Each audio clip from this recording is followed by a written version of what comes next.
Adakah dampak negatif yang menimpa masyarakat selama pandemi ini?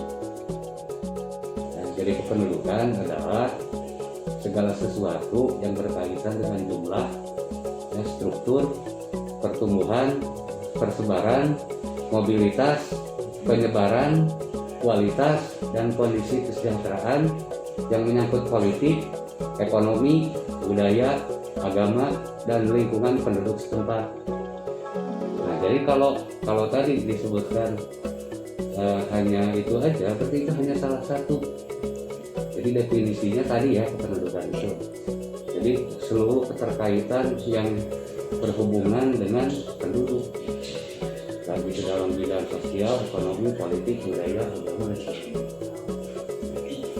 Jadi tadi kalau dampak negatif daripada pandemi terhadap penduduk itu banyak sekali. Gitu. Yang pertama kita bisa lihat dari dampak secara ekonomi.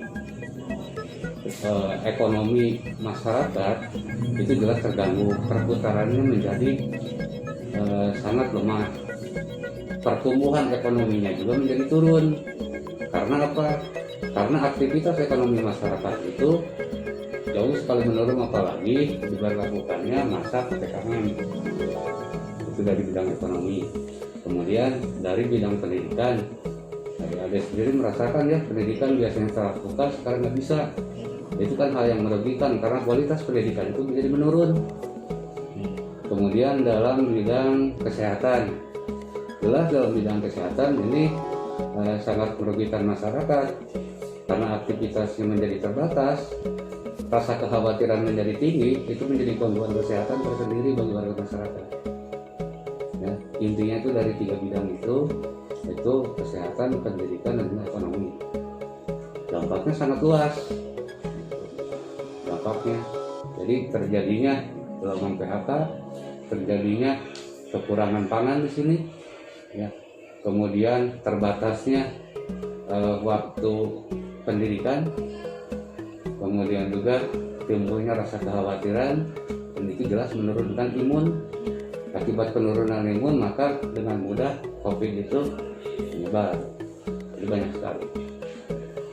Itu aja dulu. Apakah selama pandemi ini angka pengangguran pada masyarakat semakin meningkat atau menurun? Secara umum ya meningkat. Iya. Jawabannya apa ini? Karena pertanyaannya apakah meningkat atau menurun, jawabannya meningkat. Jadi penyebabnya jelas karena perputaran ekonomi itu menjadi menurun, maka karyawan itu menjadi beban daripada perusahaan. Otomatis perusahaan itu harus mengeluarkan beban lebih, gitu kan? Kenapa? Karena tidak sebandingnya biaya produksi dengan biaya penjualannya. Penjualannya menjadi menurun kan karena barang itu tidak bisa terjual dengan baik. Itu kan terjadi penurunan penjualan, tapi sementara untuk biaya produksinya itu tetap atau bahkan meningkat. Kenapa dikatakan meningkat? Karena terjadinya pembagian shift daripada pekerjaan, otomatis kan yang biasanya hanya 1 kali, karena ada keterbatasan orang untuk berkerumun itu membatasi aktivitas, maka dibagi menjadi beberapa shift, dan itu mungkin menimbulkan beban yang lebih tinggi bagi perusahaan. Jadi intinya tidak sebanding apa yang dikeluarkan perusahaan, beban produksinya dengan hasil dari para penjualan itu tidak sebanding. Itu yang menyebabkan salah satu terjadi PHK. Apa saja upaya yang dilakukan pemerintah kelurahan untuk membantu perekonomian masyarakat selama pandemi ini? Wih, ini lebih spesifik kelurahan ya, bukan pemerintah ya. Kelurahan. Jadi bukan pemerintah secara umum, tapi spesifik kelurahan. Ya. Banyak yang sudah dilakukan oleh pemerintah. Di sini salah satunya ada, saya sudah bikin. Ini ada 3 bidang pendidikan, bidang ekonomi, dan bidang kesehatan. Jadi di bidang ekonomi kita memberikan pelatihan kursus fasilitas pembuatan izin usaha dan pendampingan bagi para UMKM. Ya. Kalau boleh dipotong silakan. Jadi biar jawabannya langsung ada di sini. Nanti aja dipoto ya. Nah, karena ini khusus apa yang kita lakukan di sini, gitu ya. Kalau di keluaran lain mungkin nggak sama. Nanti ada bisa lihat aja di sini ya. Ini pertanyaannya cukup. Bagaimana Bapak melihat kondisi ekonomi pada masa pandemi ini? Sebenarnya jawabannya udah tadi ya, udah terintegrasi tadi. Jadi kondisi ekonomi dalam masa pandemi COVID ini justru tadi penurunan karena apa? Karena pertama itu terjadi aktivitas masyarakat itu dibatasi. Itu kedua terjadinya gelombang PHK, ya kan? Jadi otomatis masyarakat itu penerimaan